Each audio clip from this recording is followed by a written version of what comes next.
here is Andris, welcome to my channel. Today is my first day how I'm here in Madeira. I just few minutes ago arrived by taxi from Madeira airport to little town. Its name is Santa Cruz. It cost me nearly €6. I will start my journey from this town. Population here, I don't know, here is, it seems like not big town. I will stay here. Later I will go to Funchal and try to explore island as much as possible. This is my second time I visit Madeira. The first time I was here in 2013, December, and Madeira was my first ever travel trip. Yeah, before Madeira I didn't travel, so it's kinda nostalgia for me, quite important. After Madeira I started travel around England, was Dover my later destination, and start Gibraltar, and non-stop until 2023, and maybe will be even further as well. For this video I will use old camera Sony A7S Mark I 2014, and also vintage lenses from 1978-1985 years era. I will start my vlog from town center. We'll go near seaside a little. Before I start my vlog, please press like button, subscribe. I upload at least 2-3 videos per month, and if you wanna support my channel, please watch all ads, and this video will be big respect.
Oh, finally I'm in my hotel.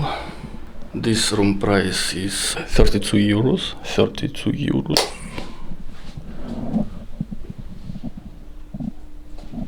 Nice canvas.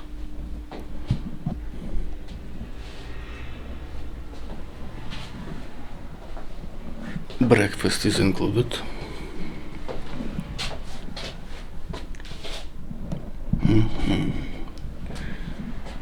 Very good.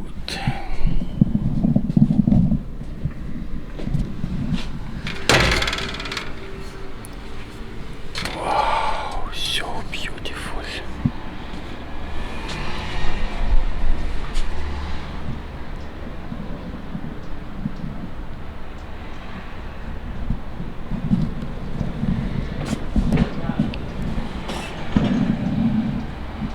This was my short walking tour in Madeira, Santa Cruz, and a little bit Funchal, where is my hotel. If you like this video, please press like button, subscribe, I upload at least 2-3 videos per month, and if you wanna support my little channel, please watch all ads on my videos, will be big respect. See you next time, bye.